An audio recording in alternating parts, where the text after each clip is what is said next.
Hi, I'm Marcus Acco, the host of Shoot the Breeze on Resonance 104.4 FM and my own YouTube channel, The Idiot on the Writer's Block. And you're listening to the Us People podcast with Savia Rocks.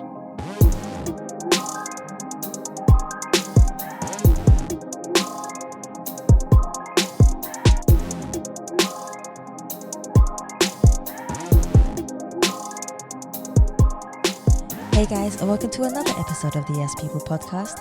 I'm your host, Savia Rocks, and today I'm humbled to have Marcus here with me, who is an actor, CEO, film buff, director, podcaster, producer, radio host, writer, and YouTuber. I've never said so many titles so quickly. Marcus, thank you so much for coming on the Yes People podcast, hon. Thank you very much for having me on. I was just going to say that by the time you finish saying the list of titles, I probably would have added 2 more titles to it. I really wouldn't mind. No, that's okay. For tonight, I'll pause. I won't add any more titles to the long list that you already have. No, that's fine.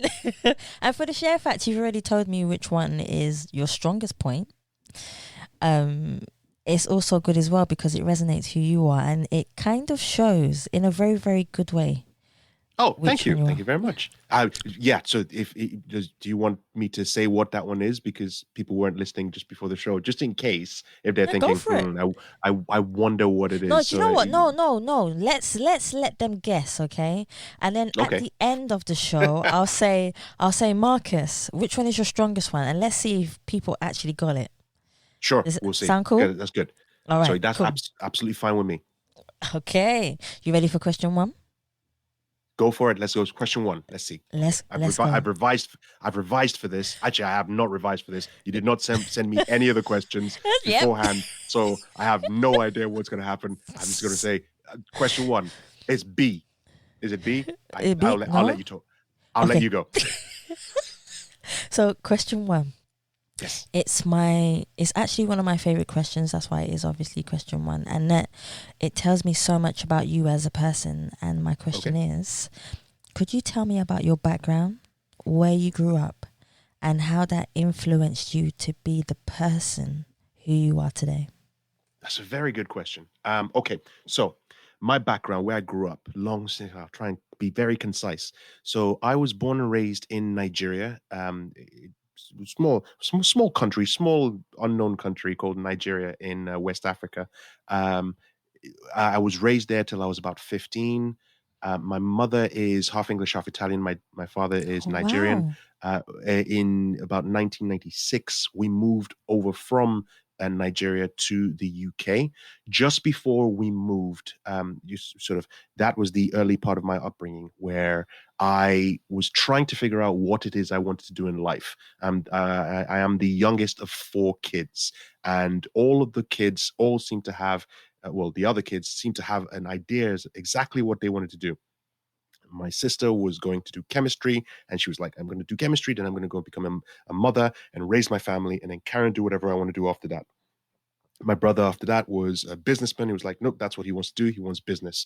My brother just after that was, he was like straight away from the very beginning, he was a doctor. He wanted to be a doctor. So for me, it kind of cycled through different career paths. At first I was like, okay, I want to become a priest because that's really what I want to do. We're Catholics. So I was like, I'm going to be a priest. That's exactly what I want to be. I want to be a priest. You then think good priest? Probably, right? And that kind of leads into, in answer to your question, as in how it then shaped me to be what I am now. So I wanted to be a priest because I saw the priests that I really enjoyed. Their sermons were very vibrant, and they would stand in front of the congregation and give such passionate speeches and sermons and preach to the audience, right? So I really, really enjoyed that. I was like, that's what I want to be. Then puberty hit, and I was like, there is no way I'm being celibate. So I decided, no, I'm not going to become a priest. I'll do something else, right? So I wanted to become a soldier. I was like, soldiers are good. You get into action and they go and save people. And wait, hold on a second. They get shot at? Maybe not so much. So I'm going to pull back from that. So I changed. I didn't want to be a soldier. Then I was it just kept on cycling through different career paths. And then while I was doing that, at the same time, back at school, there was this comedy group that had just formed. Some of my friends had formed a comedy group, and they were going around performing at different events, and they needed a straight man, if you will. So in the sort of in comedy sketches, you have the person who's the comedian, who's the comedic act, and then you have the play against the straight man, the person who's supposed to be the normal person in the situation. So they needed that guy to perform in front of governor's party, and I was like, hey, you know what? I'll join in. I'll do it. And I stepped in, and I really really enjoyed it. So I was like, okay, let's carry on doing this. So we kept on doing this over and over again, and I started doing more sketches with them. We then went and represented our state in different places, and then I left the country as we emigrated to the UK. And leaving that environment, I thought that this is weird. That was the one thing that I really really enjoyed, and now I've left it. So okay, let's go back to the job hunt, figure out what it is what I want to do. I went to Wimbledon College, and then I was trying to find in myself something I was good at. And then I watched this. This was back in 1997, and I remember this day Ah, clearly. I watched an episode of a show called Moesha, which is Brandy yeah. Norwood. And the first thing that struck me was, hold on a second, you're a singer. Brandy Norwood was a singer, right? So, but she's acting. And I'm like, why is she acting? And sort of like the penny dropped. I was like, hold on, acting is actually a profession. So you can actually do that as a career. And that's when it's sort of kind of like the Kaiser Soze moment in Usual Suspects, where the coffee cup drops and he realizes the stories and everything else. I kind of pieced everything together that all of my career aspirations were all because I saw a part of the acting in it, right? So the sermons, the preaching, the lectures, all that stuff. I saw that as things that were influencing me from TV and movies that I was watching. So I was like, that's it. I want to become an actor. So from 1997, I decided that was the career I was going to be. I was going to become an actor. That's the first title on my list. Going through in the UK around 1997, I had a thick Nigerian accent at the time. I'm trying to get work, but auditions are hard for people with my skin complexion and my accent. And to change my accent, I watched a lot of TV. And my accent changed into this, which is not really an English accent per se. It's definitely not a South London accent, which is where I lived. And auditions were asking me for a South London accent, and this would come out, and they would be like, which part of South London are you from? Because that we don't know that accent. Um, so I was like, you know what? Okay, fine. Don't give me your jobs. I'll write my own jobs. So I started writing my own sketches, so I could perform in my own sketches. Then I had to give my sketches to people, like producers and directors, to do, and they would say, "Ooh, that's nice. I like this, but I want to change this and make this character do this instead, and this character." And Ah, I'm like, "Can I? I'll take that back. I'll take it back. I don't really want. Let me do it. Let me do it." So I went and I started producing and directing my own sketches. So now I'm an actor, writer, producer, director. Fast forward to get to university. I went to the Royal Holloway University, doing a lot of acting jobs with on the side, writing sketches and so on and so forth. And while I studied psychology, I joined the drama society at the university, and we performed plays. And that's when I realized that I want to do this. This is what I wanted to do. So I graduated and I tried writing my first movie, my first feature length movie. And the way I wanted to do it, I wanted to do it as a theater production to make it easy for myself. So I wrote this production, got a lot of people together, and because I was pulling every single string, as in writer, director, producer, acting in it as well, and catering and hosting some of the people, and so on and so forth, I almost had a nervous breakdown. The project almost drove me to a nervous breakdown, and then I stopped. And at the same time, I was like, "Look, I need to get some advice from someone." This was in 2006. I was like, "I need to get advice from somebody." And at the time, Kevin Spacey, the actor Kevin Spacey, was the artistic director at Old Vic. So I figured, what the heck? I'll just send him an email and just say, maybe he can give me some advice. Now, he didn't respond to me, but one of his secretaries, administrative assistants, called me in for an interview. I sat down, I gave my spiel, and they said, okay, first of all, you're doing way too much. You need to scale back a bit. Which is the main thing that you really love? If you scale all of that out, which is the main thing that you love? I said, acting. That's the number one. So they're like, okay, we have this program that's going on at the moment called the 24-hour plays, which is for young Vic or old Vic new voices. So it was the second year they were doing it, where they would basically get 30 actors, I believe, 10 writers, 10 directors, 10 producers, all in a few workshops together. And they would get them to perform some sketches on one night. They would write the sketches, produce it, rehearse it. Everything would be done in 24 hours. So they said I should go and audition for it. So I was like, okay, cool. About, can't remember, about 5,000, maybe 10,000 people went and auditioned. I became one of the 30 people that they selected as an actor for it. I went, I performed. It was um, one of the best experiences of my life. Oh Period. Well, wow. okay. Well, I say one. I have to say one of the. I say I have to say I am going to say one of the best. Obviously, my wedding day was was a great experience I too, hope so. and the birth of our two kids was also great as well. It's it's up there. So it was one of those experiences. But having done that, having been on that old Vic stage with the spotlight hitting me, I was like, this is where I need to be. And that solidified everything for me. And I was like, right, I've done the stage stuff. My true passion is film. I wanted to get into film. And that's basically where that started, right? So I decided, okay, the same sort of mentality. I went and did auditions, got a couple of roles, but nothing was really that good. So I started writing more scripts, started falling back into that old pattern. But I realized I can't do all of it again. However, I still kind of did.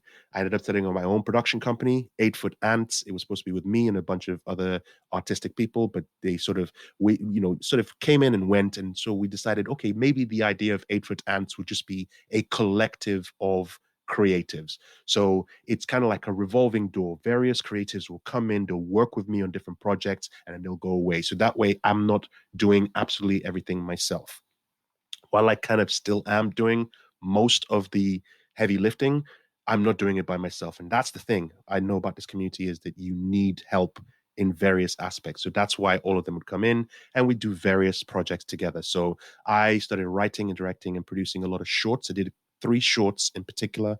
They're all on like Vimeo and YouTube and so on and so forth. You can follow on our page and you can find all the pages to the links to them and so on and so forth. And yeah, so did those and then tried to graduate into feature films. And it all culminated until very recently, where, oh, actually, also not just wanting to park there, because again, my mind is sporadic, right? It's all over the place. So I got the opportunity, and this was very, very random. I'll tell that story really quickly. I was on a flight to Thailand for the day job to do something. Oh, by the way, I also have a day job on top of all of this, so we won't talk about that part. But I was on a flight to Thailand to Oh go for my day wow. job, and I had happened to be sitting next to this lady I'd never met before, but we started talking, and she asked me, "Oh, what type of movie would you recommend?" And I spent like half an hour going through the entire list of movies and saying, "Oh, you'd like this," and so on and so forth. And then we ended up chatting on that 12, how many hour flight it was, because we were sitting right next to each other. And she said, "Oh, you know a lot about films. You might want to, have you ever considered doing a radio show about films?" I said, "I'd love to do a radio show. I don't know anybody in the radio industry." And she was like, "Well, I am a sound engineer at Resonance FM, and we're looking for presenters. So if you're interested," I was like, "You know what? Absolutely." So I got her details. Her name's Laura Sampson, and we've been doing the show Shoot the Breeze on Resonance FM for 3 years now, along with producer Dave, who joined us along the way. And that has been another great experience, because it gives me that opportunity to just rant and talk and just spend an hour a week just talking about movies when I'm not making them. It also helped me connect with a lot more creatives. So a lot more creatives are working with me on their projects. They were, and so on and so forth. And I was gonna start. We was gonna do my first feature film, where I was going to be directing it. Again, tempted to become an actor in it and producing it, but I kind of held myself back. But it was still going. It was going to be a small independent psychological thriller called Pull Out Couch. We had everything set up, and the plan was 2020 March. I was going to take it to Cannes, get my investors, come back to the UK, shoot that movie, and release it. And what do you know? What happened? COVID happened, right? So that got shelved. And so I think I may have skipped past it, because I think your question said your background. So I think I fast forwarded through my background and I come to the present. So maybe I'll pause there and I will let you move on to question two. No, carry on. I like it.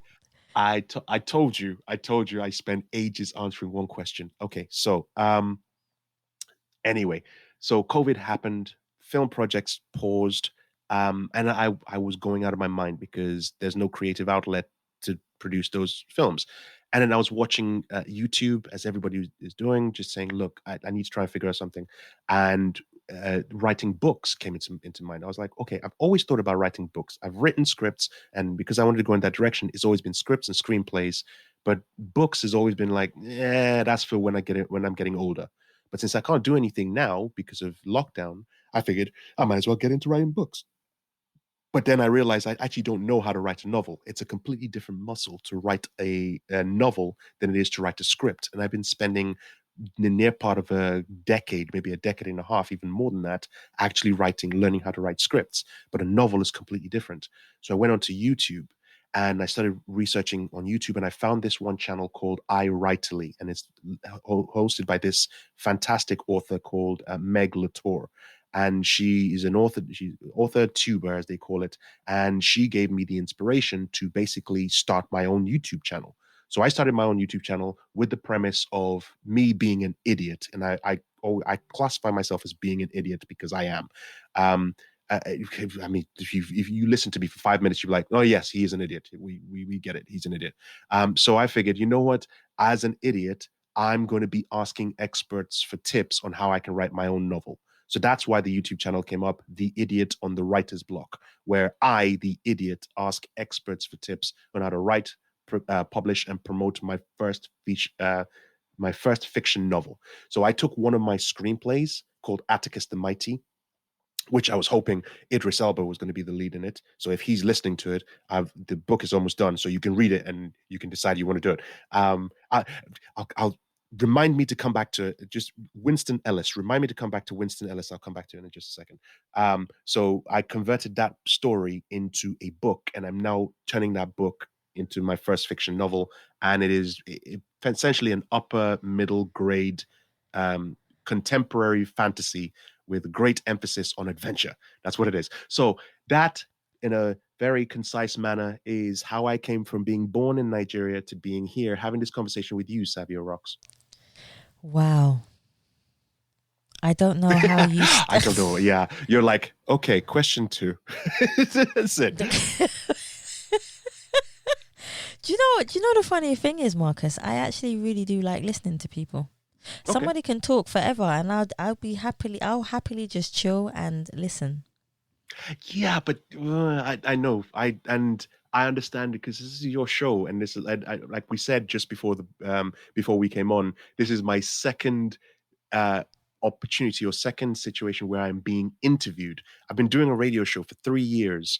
It's a radio show and a podcast. I've been doing it for 3 years, and I'm always the one interviewing people.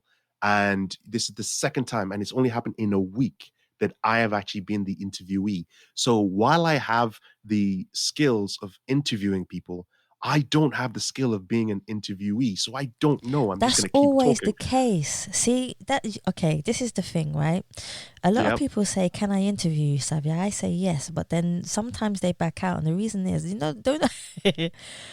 If they just understood that I am such a humble person and a calm person, and you can throw literally any question at me and I wouldn't mind. Hmm. Everyone says your questions are really hard that you throw at people, and I feel that I need to compete with the questions that you throw back at you. But I was like, you can, but they're your questions, Savia. So it gets a little bit tricky because as a host, and I'm sure you'll understand this, as a host, people have this perception of you from hearing your voice, and then when they see you they have another perception, and Hmm. then when you're interviewing them they have another perception, and then when they want to interview you, that's when they get scared. Of course. Of course. So it's kind of, but I love the fact, I love, if anybody would like to interview me, I'd be very happy. Maybe I'd You come know on what? your show one day, Marcus. I would absolutely be happy to sort it out where you can come on the show. I mean, we're still doing the show. We're doing it over Zoom. So absolutely, when we finish this, I've got your number now, and you're going to regret the fact that I've got your number because I'm going to be texting you constantly. So we're going to organize for us to get this done. You're going to be coming on to my show. Bring your film knowledge. We'll just chat about films for the entire Okay, hour. It'll be me, producer Dave, maybe Laura Sampson, and you just talking films for a whole hour. that sounds good to me. Excellent. Yeah, I'm not a film buff like you, by the way, and I'm sure you guys are going to teach me so much about films. Hey, that's the thing. You don't have to be a film buff as long as you like film and you like television, and you're happy to talk about it. Absolutely. We have one guest who comes on regularly. She's one of my biggest, my favorite guests on the show. I will big her up every time I talk about her. I call her the hardest working production manager in the business, and now she's the hardest working head of production in the business, Ariana Ryan. She Wow. hates talking about films. She doesn't like. She's like, look, I don't know what films we could talk about. I'm like, but you come on the show and we'll talk. She's like, fine, and she'll come on the show and we'll talk about absolutely nonsense and just she'll interweave it. She works in the film industry and she hates talking about films. But I yay, think she she's comes kind in of and like me in a way, she's a great fan. I'm because a great fan of hers. I'm a sound engineer, so for me, it's all about the sound of how everything sounds to me is really important. And me being a photographer as well is another thing. So images are really important to me. So I can talk about that all day. But when you say films, I'm like, Yeah. See, now the fact that you mentioned sound means that Laura Sampson and producer Dave will have a field day chatting to you about sound, and I'll be the one that will be listening on their show, be like, "Oh, wow, okay, so what about this? But what about this?" And the photography side of things, I'll start asking you those questions. And that's the fact that you've mentioned photography. I really want to ask you tons of questions about but photography, but then but I'm I've going to written save those 7 questions for when books you as come on my well. show. I've written 7 books. Hmm. I haven't published them for a reason. Okay. But you know that same question where you said that we've gone completely off topic, but I love it. But hey, you know the topic where you said a sentence to me and you said you didn't know how to write a novel. You said it's completely Yes. different writing a script to writing a novel, and that's very true. Hmm. That is epically true. The emotion and the feelings that you have to put into a book will be completely different to what you're putting in a script, because your creative imagination is flying when you're writing a script, because you have images of what kind of people, where you want them to be, what places you want to go to. I don't know if that's how you have it, Marcus, but that's how my mind kind of flies within photography. It's all over the place. No, But with absolutely, and you're right, because writing a screenplay, because as you said, you visualize things. This is how I see the room. This is how I see the actors. Then that yes, person will turn to that person. Then that person will turn to that person. And also the logistics of writing a screenplay is very locked down. It's the fact that you don't put much flowery description in your description. You're just basically saying he walked to the room. If anything, the less you write in the description section, the the better. better, because you're just saying, look, just get to the action. Show, don't tell. Show, don't tell. When you get to a novel, on the other hand, that's completely different, because with a novel, you're in the reader's head. You're creating a sensory experience for the person to be there. So, if anything, spending far more time describing something with the alliteration, that's much better, and that works better than when you're writing a screenplay, which is why I definitely needed help with that. Hence the reason why I went onto the YouTube channel. That makes sense. That definitely makes sense to me. So I'm going to move on to question 2. See, that was just question 1, guys. Can you That believe was that? 26 minutes on question one. Wow. Wow. Oops. Okay, All right, I'll right. tell you what. I'll tell you what. Go I on. will be concise with question two. You sure? I You promise. don't even know what question 2 is yet, Marcus. I don't know what it is, but I will do my best to be concise. Okay, so I'm going to flip over from one topic to another topic. Are you ready? Okay, Okay. I'm ready. Let's talk about human rights for a second. Okay. Okay. There's so much going on in the world, and I love to throw different topics towards different people who do different Hmm. things. So this question is, how do you feel about human rights? Where, with everything that's going on in the world at the moment, how do you feel that you can use your talent to make a difference in the world, to make human rights stand out, and to make people understand what human rights is and how they should really be treated? Okay, it's a very good question. Very, very good question. Um, I'm going to be concise, but I'm going to be to the point. With human rights, you argue, everyone argues something different, because it's easy to say, well, everybody has to have human rights, but then you discuss what is human rights. When you boil it down, you can look at the high level perspective of what human rights would be. Don't make people suffer. Let sort of you talk about torture, you talk about immigration, you talk about healthcare, you talk about various aspects of dealing with people. Now, your question is to me, how can I use my talents to be able to sort of support people having human rights? For me, because I have a few channels, public channels like the radio show and the YouTube channel. I want to be as inclusive. I want to be so inclusive everybody can feel comfortable to be in the same room and have a conversation with me. I don't judge people on their beliefs, on their well. Okay. Let me rephrase, because obviously everybody judges everyone on however they feel, right? On their principles, their values, etc. I do my best. That's how I'll put it. I will do my best to not judge anybody on their principles. I will always give them the opportunity to explain themselves, and I can put my point across. And I will always have a conversation with anybody, even if it's just taking out there, even if it's a racist, even if a racist would want to sit down with me, I would love to sit down and have a conversation with a racist. The I've done that reason before why a few is times. there you go. And that's the thing, because the way I look at it is, and this is where it gets a little bit wishy washy, where all you need to solve problems is understanding. Let me explain why. I know, and I know this is the thing, because I'm trying to be concise and dealing with something like human rights, which is a very massive topic. But I'm going to just chuck it at it anyway. Anyway, there was a an interview I watched a very long time ago, and I think it was a CIA operative. I may be butchering the story.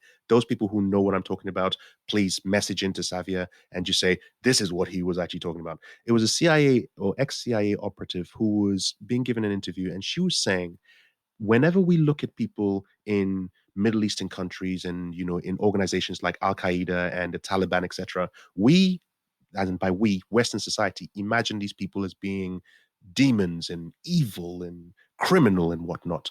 However, she spent time with these people, and when these people talk to them about the type of movie they love, movies, they love movies, and one of their favorite movies is Star Wars, the Star Wars franchise. And the reason why they love the Star Wars franchise is because the heroes of the Star Wars franchise are actually terrorists. Because if you look at it this way, Luke Skywalker joins the rebellion. What is the rebellion? They're people who are fighting against the actual government structure, right? Yes, with the way we look at it, the Death Star and Darth Vader and all of them, they are they are evil oppressors, but they are actually the government. And you have the rebellion, who are these terrorists, for lack of a better word, who actually bring down. We all cheer. Everybody cheers when the Death Star gets blown up, and that's what she was saying. And that's the thing. If you actually were to sit down and try to understand where they're coming from, I know that sounds highly inflammable to say that, or highly insensitive to say that.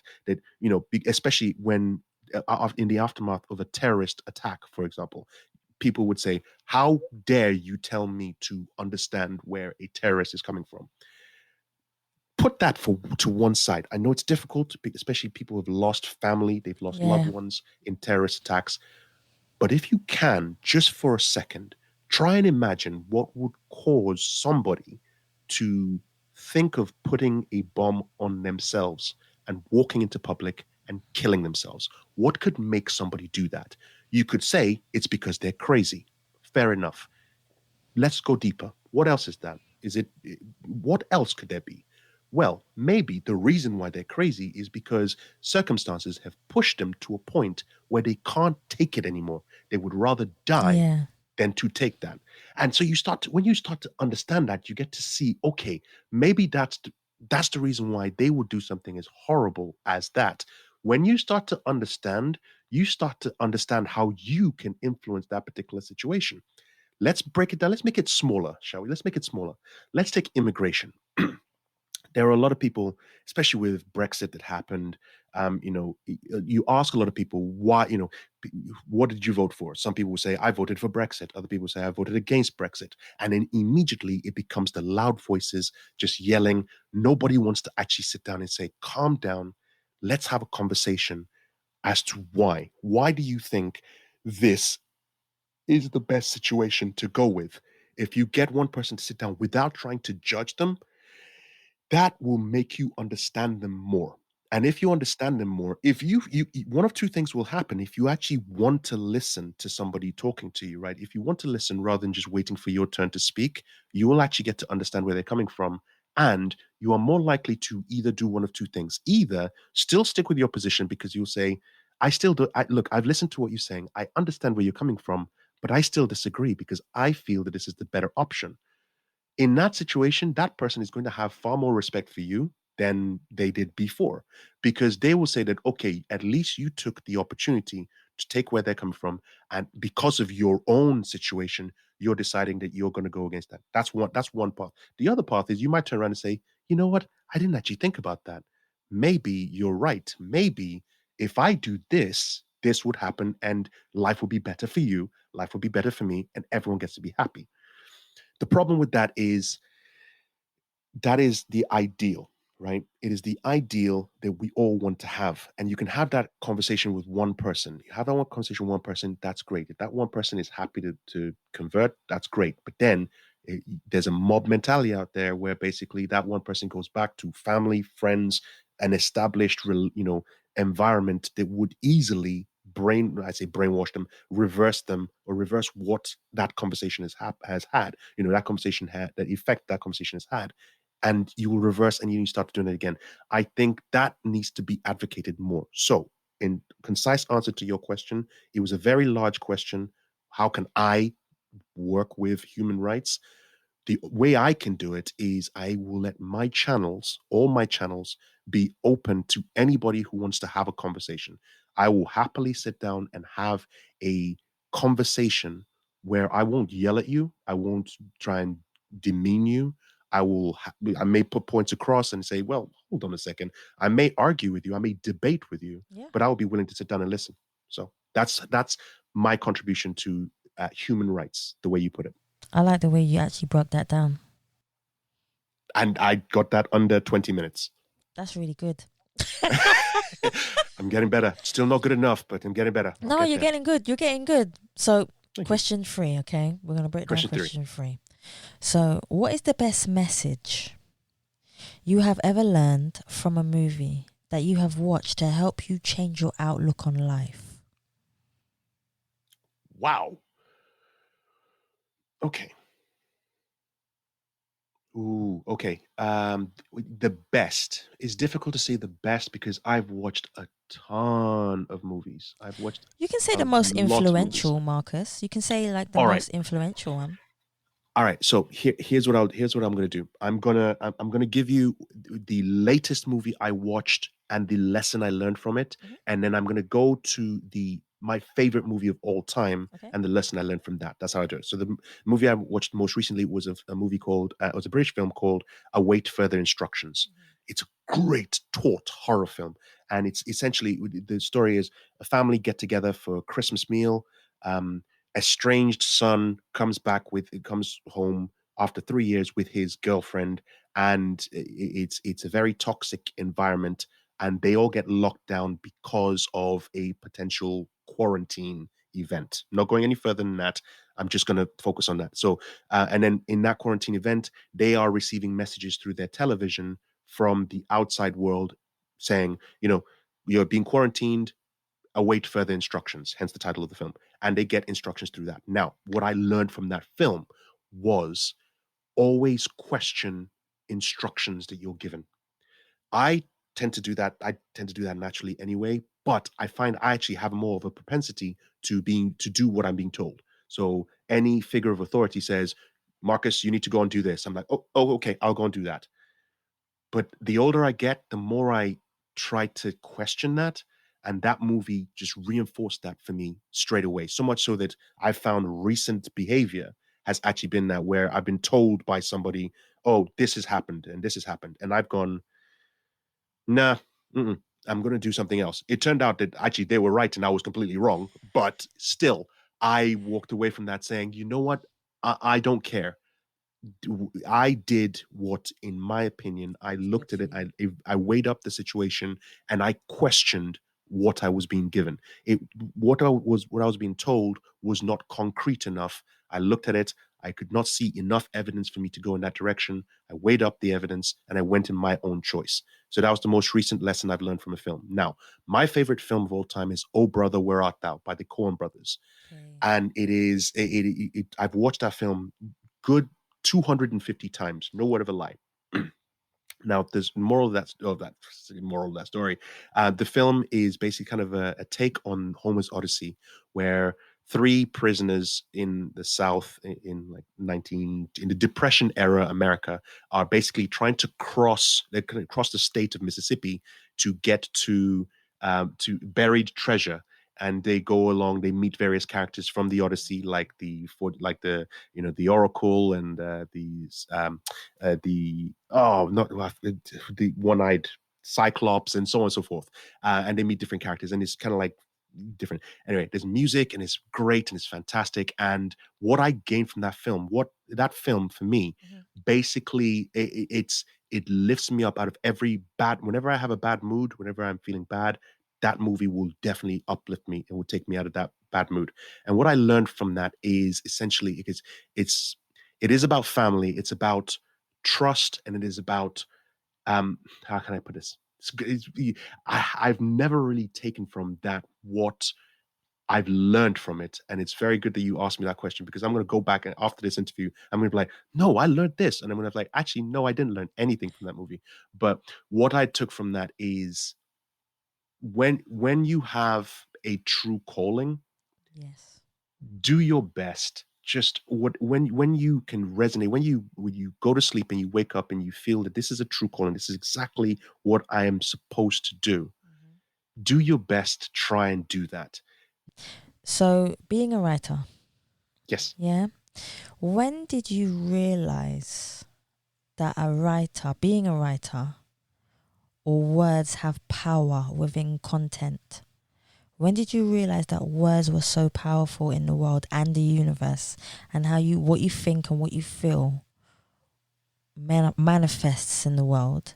When did you realize that within your craft of writing? That was in 2009. Mm-hmm. I was working on a film project. It was called Welcome to Purgatory.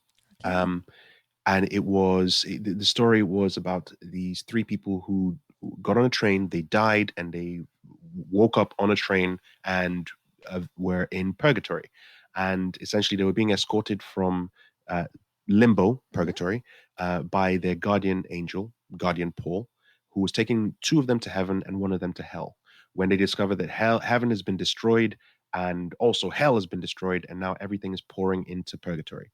So that was the script that was written, and that was going to be my first venture into feature films. Mm-hmm. And the essentially the fact that that project itself took about 5 to maybe even close to 10 years of my life to get done and to try and get to the point we never ended up making the movie, and it sort of fell apart in the end. But that was the point where I understood that when you write something, you put it on the page. If you write it and put it in your drawer, it means nothing. And that's the essential part. If you write something and you put it away and nobody sees it, never sees the light of day, it means nothing. It's words spoken in an empty room. The moment you take that page out and you put it out into the world and other people are there to read it, the moment another person reads it, you impact their life, because even if it's something as simple as they read it and they say this is rubbish and they throw it away, you still have an impact. It might be a very, very small, minuscule impact, but it will have an impact on them. In fact, I found after that, when I read other scripts, I read scripts that when I read the words on the page, I think this is amazing. I am a if you were to grade me as a writer, I am D minus at best. And then there will be other scripts I'd read and I'd be like, this really is what is being produced right now. Okay, forget that D minus. I'm moving myself up to a B minus. I never go. No matter what, I would never. I'm not any higher than a B minus on my best day of writing, and even that is way too high for me. Why'd you But say that that though? it's because again, it's because I've read other people's work and I've seen people who have done the craft. I mean, you look at writers. I'll throw a number of names out there. You see people like Courtier Newland, who's a British writer. Who you read his work, and I'm reading his latest book at the moment called A River Called Time. And boy, it is just mesmerizing the way he puts words together. You have Irinosa Nkogie, her work as well. She's got a collection of short stories. Nudibranch is one of them. A Butterfly Fish is another one. You read those books and you see how she puts words together on a page, and I'm just looking. I'm like, I'm just gonna give up because there's no way I can be that good, right? And You then can't say I that mean, though. You can't no, I say know, that, I know, Marcus. I know, I understand. And that let me. This is the next point, because then next I read something like 50 Shades of Grey, and I say, well, hold on a second, let's back up now. If not, if 50 Shades of Grey is a book that goes out there and makes millions, close to billions, then I got a shot. Okay, I can get out there and I've got creativity that can do that. So that's the reason why at the end of the day, there's an element of me always keeping myself humble. I'm like you. I like to keep myself humble because at the end of the day, the moment I start to say I'm an A-star rate, writer, that's it. Just forget it. Put me aside. I'm done. But I'm not there. I barely peak at B minus. And so that's the reason why I feel words have such a profound impact, but they can only have an impact once you let them out into the world. So those of you who are writing yourself, you mentioned that you've written about 7 novels and you've put them in the drawer. Don't take them out. Even if you think it's rubbish, put it out there. Here's why. And this is something that I've learned recently because of doing the YouTube channel. Um, I've come to accept that for me to progress in life and for me to keep advancing, things, doing one project and sticking with that and spending all that time to do that one project and letting it out. Once you let it go, it's like, what's next? It's out in the world. What's Yeah. next? What are you going to do? Are you just going to sit there? No, you're probably going to move on to the next project. Every single person that has worked on a project, they always have that ambition to move to the next project. So that's the same thing with writing. You can spend decades writing your first novel.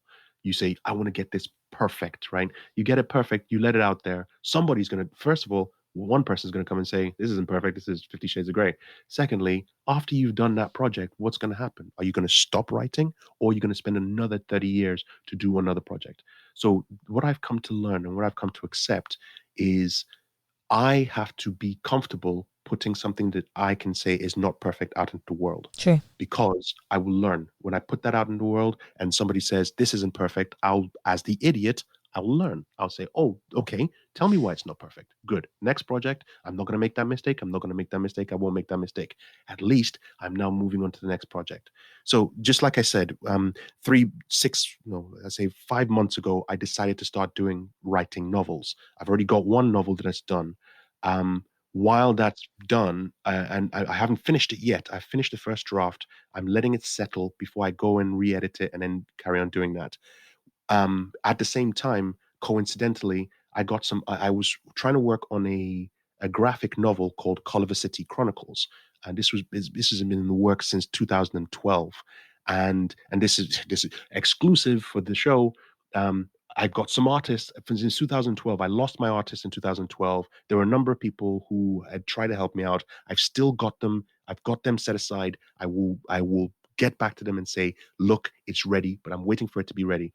But this month or this year, got some new artists who are now working on it, and we're almost done. So effectively, in the next couple of months, I'm going to have a an edited draft of my first fiction novel. I'm going to have my graphic novel, first copy of my graphic novel done. And at the same time, I'm working on another project, which I don't want to talk about just yet, but it's my NaNoWriMo project. So I'm going to keep that until I get that done. But that's coming up as well. So I would say probably between 6 to 9 months from now, I'll actually have 3 books that I will be self-publishing to try and get out there. And that's the thing. Just if you have a book in you that you want to write, or you've got a script in you, or you've got a movie in you, or a poem, just do it. Because if you don't, it's just going to sit there and you're going to feel worse for it because you will always say, I've got this thing in me and I haven't done it. So just go out and do it. it so what if somebody says it's terrible? Really, literally, so what? If somebody says this is the worst piece of writing I've seen, I'm going to be like, okay, why do you think it's the worst? I'll try to understand Yeah, what it means. If they tell me because of this, this, this, and this, I'm like, you know what? I see your point. My next novel will not have those, and we'll see what happens. And I'll learn, and I'll do that. So that's it. I like that. That makes sense to me. Here's one for you that I think you would like.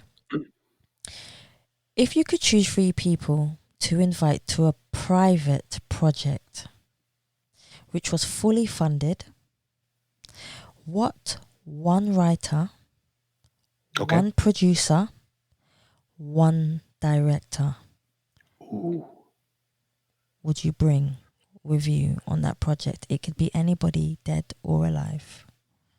Who would it be? ooh, you threw in dead. Oh my. Okay. Heh. Okay. Writers. Writers. Can I pick two people as the writers because they kind of go together? If Usually, they it's if the they're like intertwined where like they're a team, then that's yeah. fine. Okay, so the Coen Brothers, right? Oh, that makes It's sense. I love the Coen Brothers movies, right? They're fantastic. Absolutely love their movies. So I would put the Coen Brothers as writing the script for the movie that I would like to be done. The producer that I would want. Oh, hold on. Um, Shonda Rhimes. I would want Shonda Rhimes to be my producer and the showrunner for let's make it a TV series, right? We'll make it a TV series. So the Coen brothers will write the TV series and Shonda Rhimes will be the producer because that woman, she has, look at Grey's Anatomy, Scandal, How to Get Away with Murder, all of these TV shows that have been running I mean, Grey's Anatomy is still running. Great. And then Scandal only ended maybe last year. I Yeah, think How to Get Away with it's Murder still has going. probably just ended. Yeah, exactly. Yeah. And she keeps on going and going. So she'd be the producer that I'd get. The director that I would get. Now that bounces from different directors. Obviously, each year it's a different director that will pop into my head. And for me, right now, my favorite director is Taika Waititi. Taika Wow. Waititi, who directed Thor Ragnarok. He directed Jojo Rabbit, that just came out recently. He directed a film called Boy. He directed The Wilder People, or something along those lines. And he directed, I think he directed Eagle versus Shark. He's a New Zealand director. I love his work. He appears in all of his films as well, and I think he's fantastic. So that's basically, and this is just off the top of my head. Obviously, when we finish this interview, I'm going to sit down and be like, why didn't I think of that person? Why didn't I think of that I'm person? gonna Why didn't get I a lot think of of that person? messages, guys, from Marcus once we finish. Yeah, yeah, I don't exactly. So mind. those, as you've said, as you put me on the spot, and I like the fact that you put me on the spot with that question because I do it all the time on my show. Um, but that would be what I do. I'd have my writers as the Coen brothers. I'd have my producer as Shonda Rhimes, and I'd have Taika Waititi as my director. That sounds good Maybe to me. James Gunn, maybe James Gunn again, Guardians of the Galaxy. But more Taika Waititi. Taika Waititi. Yeah, Okay, here's one. yeah. What have you overcome yourself personally that you don't mind sharing that has changed the way you think and feel and interact with people? My ignorance. For That's real? it's my ignorance because it's the reason why I call myself look, my wife asked me why. It's just like, look, I like the idea of the YouTube channel that you're doing, the idiot on the writer's block, but why do you have to call yourself an idiot? And I'm like, the reason why is because it's easy to be ashamed of not knowing something. I have come to terms with the fact that I don't know a lot. I may sound like I know a lot, and to be honest, I probably do, but I don't feel like I do. And as such, I want to learn more. So I always want to learn about stuff. So the fact that I accept that I don't know everything. I want to learn. I want to ask experts. I want to have conversation with people who know better than me. The question you asked about human rights. I'm gonna go and the next time I find somebody that I know that is deep in, is sort of an advocate for human rights, I'm going to ask them those questions. I'll say, look, this question was asked to me, and this was the idea I gave. Is there anything else you can help me with that can go with that? I will always ask those questions. So, in answer to your question, what did I overcome? I overcame the reluctance to accept that I am ignorant because I've overcome that, I will accept that I'm ignorant and I want to learn more. And I'm happy to ask questions. I'll say, look, I'm sorry, I'm gonna be really stupid. I'm the guy in the room who, when you're giving a speech and somebody says any questions, I'll put my hand up and I'll say, look, I'm really sorry. I think I'm gonna ask this question. Everybody in here probably already knows the answer, but I just need to know the answer. And I'll Mm. ask the question. And what I've found is as soon as I ask the question, either the person saying it or other people go, that's actually a good question. Yeah. Because the whole point is whenever you're listening or you're learning and you don't understand something, there's that instinct in your head. It's like, no, no, no, no, no. You're the one that doesn't know it. Everybody else here knows it. So you keep your mouth shut. I am like, no. If everybody else knows it and I don't know it, that's fine. That's good for them. I want to ask this question anyway. And what I've found is if I'm thinking it, there's probably like 4 or 5 other people in the room thinking it, but don't want Exactly. to ask. And that's the reason why I've gotten over my ignorance or I've gotten over my fear of my ignorance, and I'm like, look, I'm an idiot. Tell me like you're talking to your 5-year-old. Not that your 5-year-old is an idiot. If it is, I'm sorry, but talk to me that way and explain to me so I can go and be better. See, you've given me some good answers today. I must admit that. I try. I try. Okay, here's one for you that I think you might like also. What would you do differently if nobody was judging you at all? Ooh, what would I do differently if nobody was judging me at Because all? humans, as humans, we always have this preconception of judging people automatically. And I remember you said something earlier on about us as humans and we judge people just by the way we look when we come in a room, how Yeah. we say something. So if that term judging was not in the dictionary, there was no word of it at all, what would you do differently in the world for yourself? Hmm. Okay, I was gonna say I'd sing, but that's not true. I don't care. I would actually I love doing karaoke. So, um, what would I do differently in the world if no one was judging? That's a very good question. I've actually got him on the spot. Wow, I feel. Yeah, you know what? Here's the reason why you put me on the spot because there are I can't think of anything that I wouldn't do that I'd be afraid that people would judge me for. Because anything. If it's a conversation you want to have, like I said, I will openly have a conversation with anybody about anything. If there's anything that I want to do, and I guess the only things I would say aren't whatever are probably crimes. So gambling, that's probably. But even with gambling, I played the lottery. I used to play the lottery. That kind of got a little bit bad, and I had to stop. So there was that.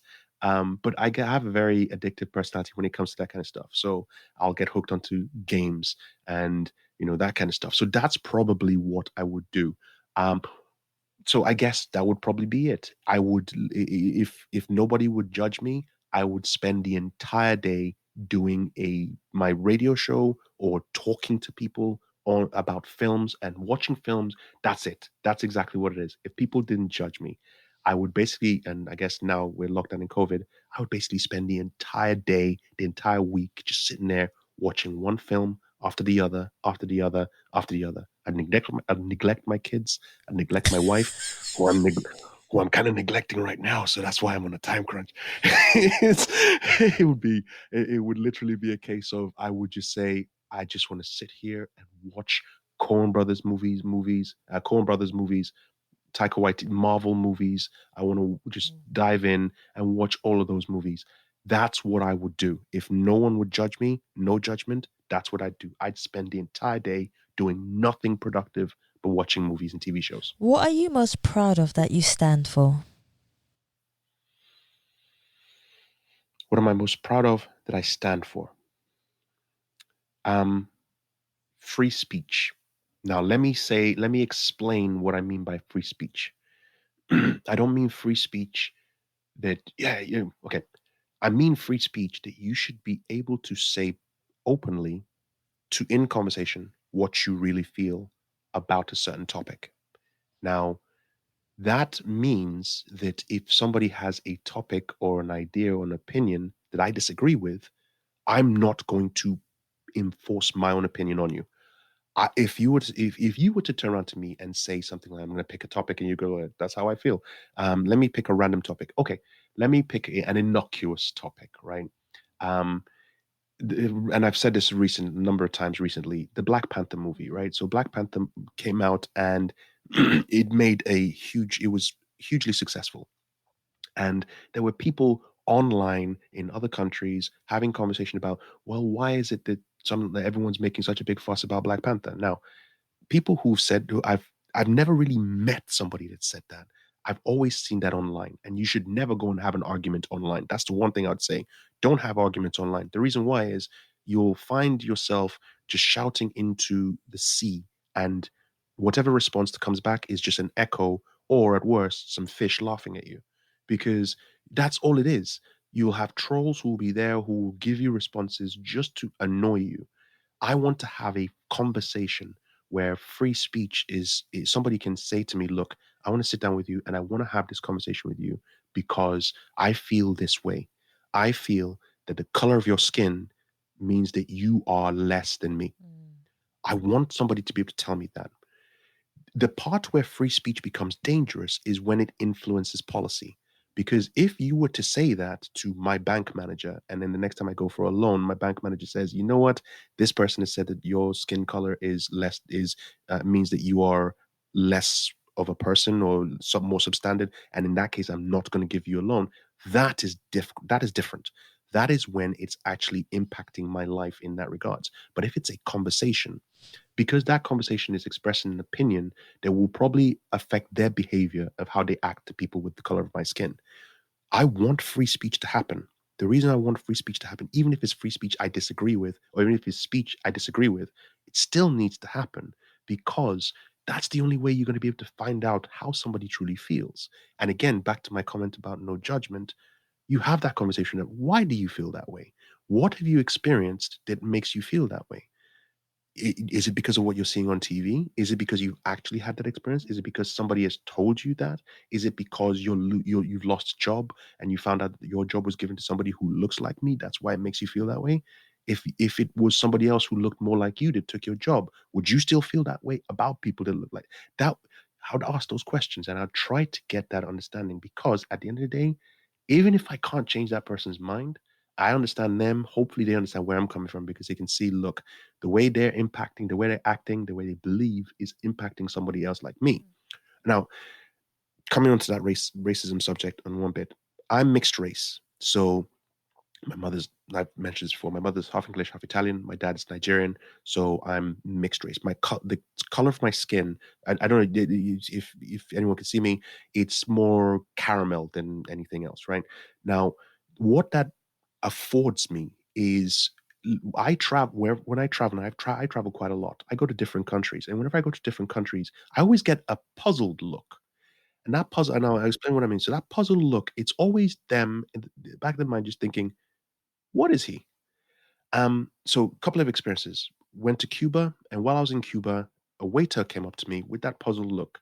And then he started speaking to me in Spanish. And I was like, oh, sorry, I don't speak Spanish. And he was like, oh, sorry, you're not Cuban? And I was like, no, I'm not Cuban. He was like, oh, okay. And I was like, why? And I was like, well, because this resort that you're in, Cubans are not allowed to be here with guests or as in like part of the guests. So that would be, but at that point, yes, so at that point, and after that, when he found out I was British, he was like, free drinks throughout the entire night. But that got me thinking, ooh, okay, there's that level of sort of it's not racism, but it is wealth inequality, right, in that country that causes that. Fast forward a few years, I was on a flight coming back from Dubai, and while the one of the air stewards walked up to me and he started speaking to me in Arabic, and I was like, I'm sorry, I don't speak Arabic. And he was like, oh, okay, because you kind of look like you're Arabic. What that enforced in my head is whenever I meet somebody who might be racist, What happens is, and this is again, this is just my theory, so please do not take it. You take it with a pinch of salt. Um, my theory is people who may have racist opinions. It's an instinctive it's something that's instinctive within them. So they've been raised to feel that way because nobody's born racist. You're raised in an environment that will make you become racist. So that has been it's like the lizard brain, if you will. Imagine your id or the lizard brain inside you thinking that this person of this color is bad. Now, as soon as they see somebody who is, let's take the just use the black and white option for example. Let's say a racist, and apologies to all race all white apologies to all racists, apologies to all white people who I'm not saying that all white people are racist. I'm just using you as an example. So bear with me a second. So imagine the white person is the racist, and that person has that lizard brain that is the racist part of their brain. Now, the moment they see somebody with very dark complexion, that lizard part of their brain pops up and says, substandard, black color, substandard. Now, with somebody with my skin complexion, that lizard brain pops up and says, hold on, is this person black or not? That moment of hesitation causes that lizard brain to go, forget about it, and goes back down, which means that the rational part of that person's brain steps up and they ask the question and they engage me in a conversation. And the thing about me, as you've noticed, I talk a lot. I like to make people feel comfortable when they're having a conversation with me. When I'm having that conversation with somebody, I put them at ease. And whatever type of, and this is just from my own experience, whatever type of negative reaction they may have had towards me recedes. And it always, and I have gotten the backhanded compliment of, wow, you speak really well. And I'm like, that's okay, that's not as complimentary as you think it is. And we go from that. So that's been my experience when it comes to that level of racism, and it's probably what gives me the not privilege, it's what makes me feel, you know, oh, it's okay to have the conversation. So I'm pretty that is just to go down to explain that not many people will want to sit down and have that conversation. Not many people would have had that privilege that I've been afforded with the color of my skin to be able to at least entertain that conversation, or at least to be able to have that conversation. There are people that I know who, because of the color of their skin, that that chance, that lizard brain pops up, and boy, it goes south quick. And so people like that are not able to, be objective and say, look, let's sit down and have this conversation. It comes back to that point I made about, understanding where the terrorists are coming from. You can't sit down and have that conversation if your family has been hurt, killed by a terrorist attack. You're like, I don't care what you say. I don't care if he looks like me. That person is a terrorist. That person is evil. And as such, I do not want to have a conversation with that person. I get that. That's the problem. The problem is because that conversation is not being had, because that understanding is not being had, we're not going to progress. We will keep butting heads. Look at what happened in America recently, right? With the whole with Trump and the Democrats. It literally came to a point where it became split. Now I know, and I know this for a fact, that there were level-headed people in that fight. People who were like, look, let's have a civil conversation. There's a news channel I watched on YouTube called Rising on the Hill.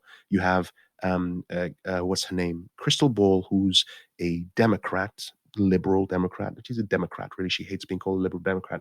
And then you've got Saga. I keep forgetting his name, but his name's Saga. He's a Republican, full on, Fox News Republican. But both of them have that conversation together, and they basically hash out different topics, and they pull in different views. That's a situation where you have two people having a conversation. However, that gets drowned out by the loudest people yelling. It gets drowned out by the people wearing the MAGA hat saying, no, Trump needs to be in power. Stop counting the votes where he's losing. Carry on counting the other way around. Stop counting the votes where he's winning, and stop counting the votes where he's losing, and so on and so forth.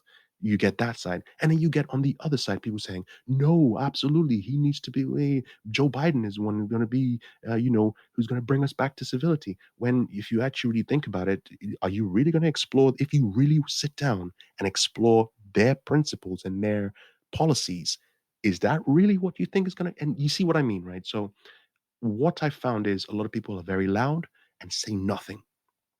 I I know I talk a lot and say a little bit. So that's basically where I come from in that regards.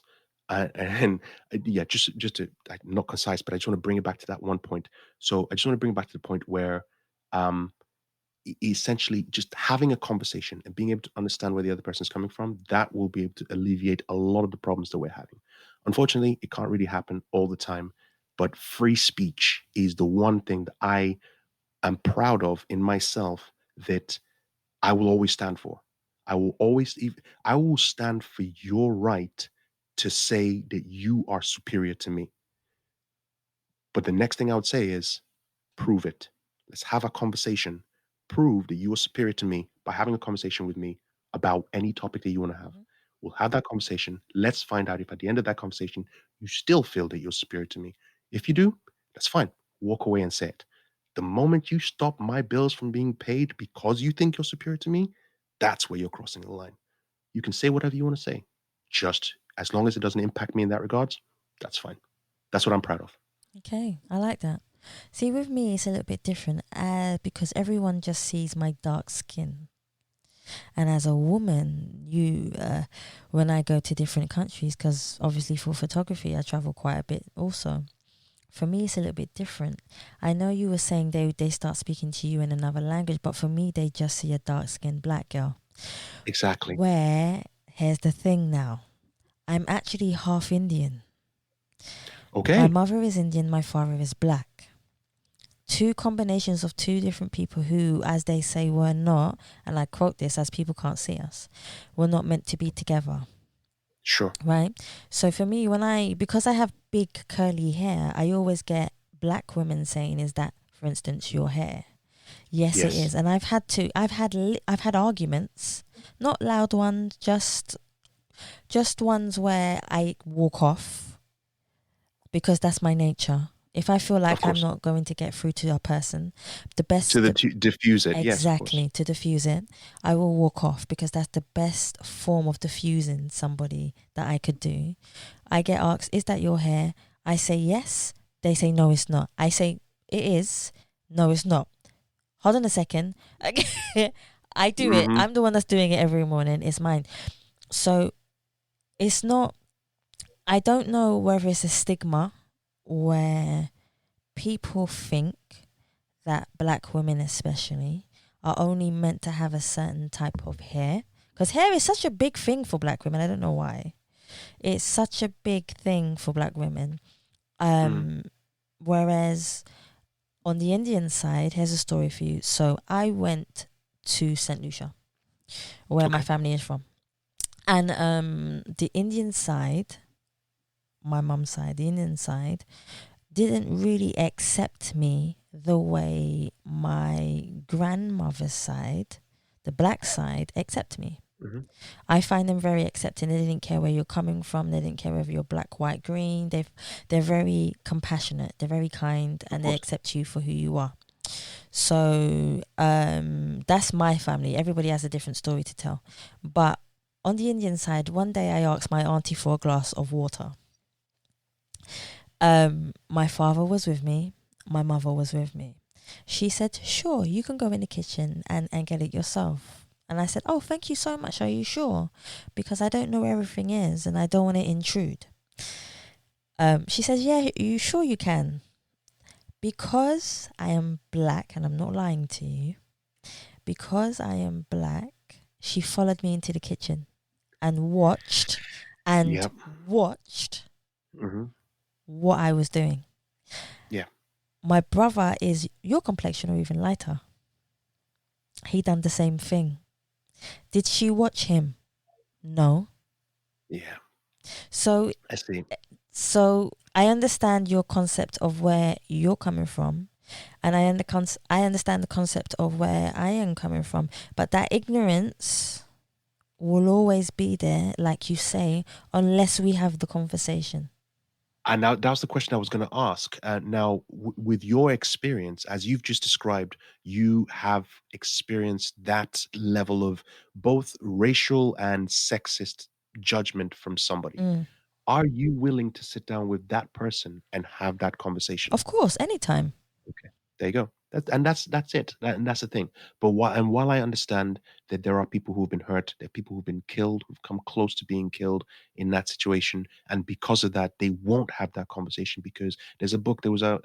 I can't remember the name of the person who wrote it, but it's "Why I'm Not Talking to White People About Race," something along those lines. I think that's I the name think of the I've book. I heard of can't it. remember what it said.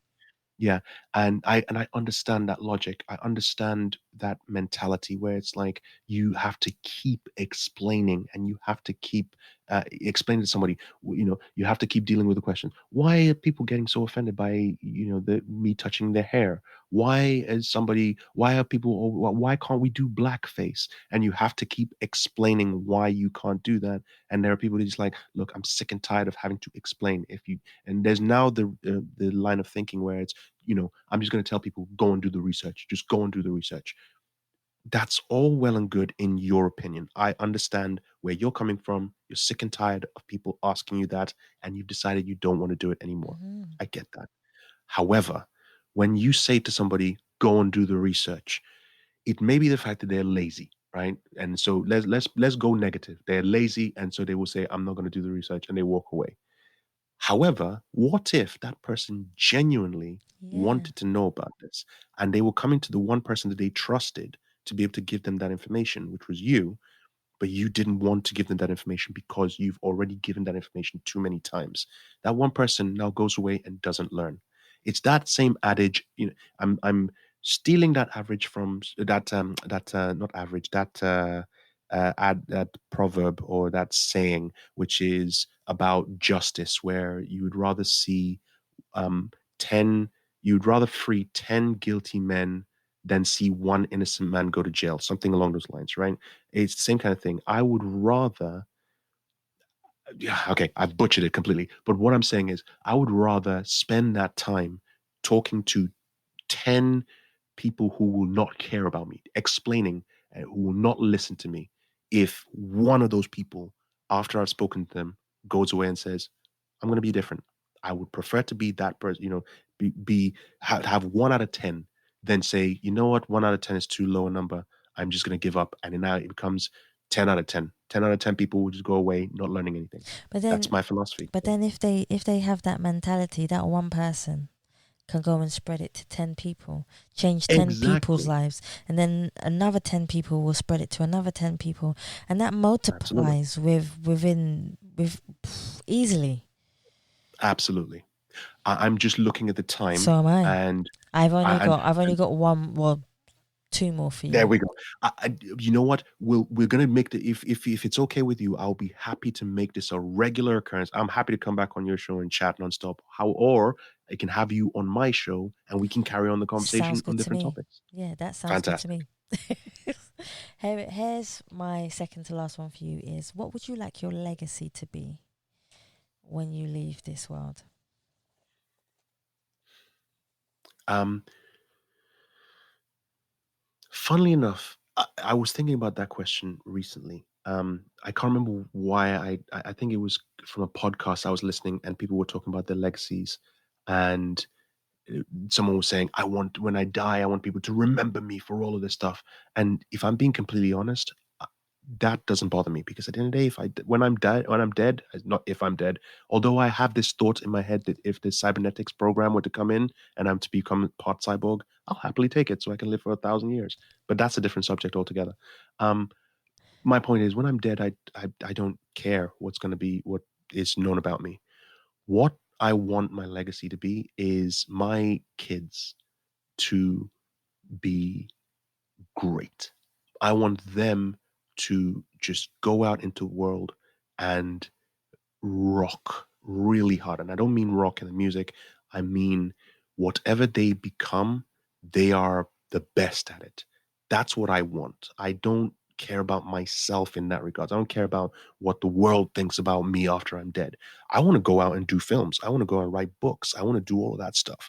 But if I'm being completely honest, I'm doing that to be completely selfish. I'm doing it because I like the process of acting. I like making films. I barely watch the films, and I barely listen to my own shows. I do it in the moment. I do it. It's out there. The world can see it. The world can enjoy it. Happy with that. I'm happy to produce content for the world to see, to laugh and to discard and either learn from it or not do anything. I don't care about being the greatest filmmaker ever. I don't care about that. That's, to me, it's fading. It passes. You know, Orson Welles was known as being one of the best filmmakers ever. Who's saying that now? People are saying it's Martin Scorsese. People are saying it's Spike Lee. People are saying it's um, Ava DuVernay. And yes, these are all great filmmakers in their own right. But in 10 years, 20 years, 50 years from now, when they've passed, do they care? No, they're Yeah. dead. So I don't. So yeah. So for me, what I care about legacy is that my kids and their kids and their kids just live the best lives they can. Which, tying into human rights and societal issues at the moment, kind of does involve them being safe. Yeah. So at the end of the day, my legacy, I want to do as much as I can to keep them in a position where they can live their best lives safely as best as they can. I like that. And my final one for you, Marcus, is where can we find you on all your social media? So if anybody would like to get in contact with you just like I did, how can they You? get in contact with you? Okay, it's very, very easy, and I memorized all of them anyway.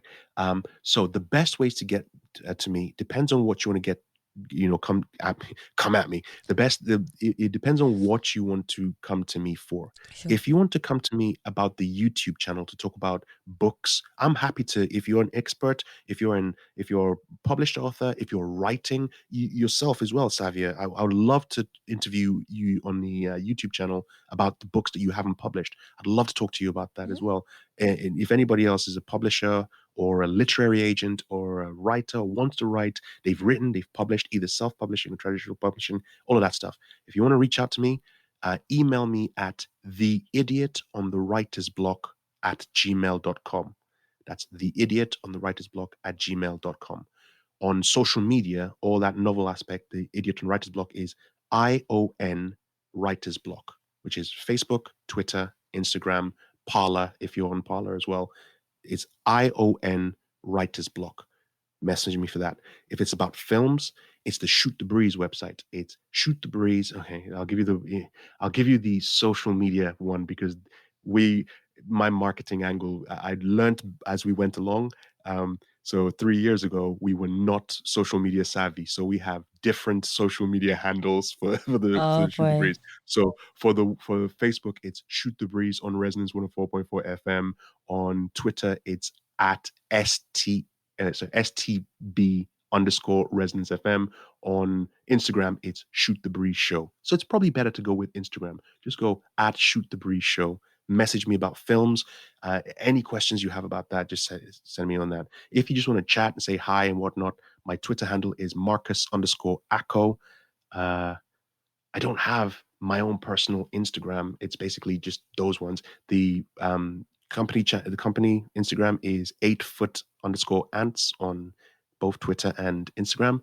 But yeah, those are my social media handles. And just go on YouTube. To be honest, if you want to chat to me directly, I respond to everybody who comments on my YouTube page, which is the Idiot on the Writer's Block. Go watch any of the videos, like them, put comments on them, and I'll respond to you. No problem. So yeah, that's how you can reach me. Cool. Marcus, I want to thank you so much for coming on the Yes People podcast today. No, Savia, I want to thank you very much for inviting me onto your channel. I hope it's been as good as you wanted it to be, but I've had such a really nice time, and your knowledge has been, I'm sure, not just to myself but to other people who are listening, will be Savia, I'm immense. telling you honestly, I would have carried on speaking for hours had it not Well, they been don't know what as the late as it time was. is. They don't know, guys. It's almost They, 10:30 at night. exactly. So, and yeah, and I've got to go find out whether or not I've lost a chapter, which is close to 1,000 words. So yeah, I'm fingers crossed. I haven't. Fingers No, crossed. Word has saved that for me. I So think we'll it see. will be. I think it will be. Let's make sure. Cool. Guys, thank you so much for listening to the Ask People podcast. And please remember, you can subscribe to Spotify, iTunes, Google Play, and any other platform that you prefer listening to. Please also follow us on Facebook, Instagram, and Twitter. And you can also donate to the Ask People podcast by simply going on the Savia Rocks website or just typing in paypal.me/Us People podcast. Thank you so much for listening. Stay happy, stay positive, and as always, please continue to be kind to one another.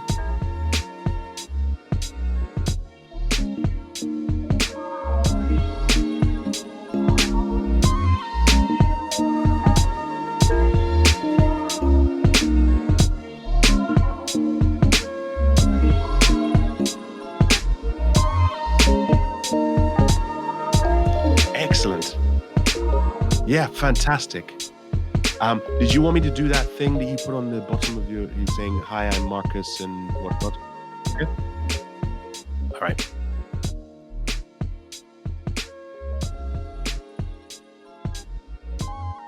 Excellent. Thank you. Thank you very much for this, and I will message you, and we'll sort out. You can come on my show, and we can talk. Perfect.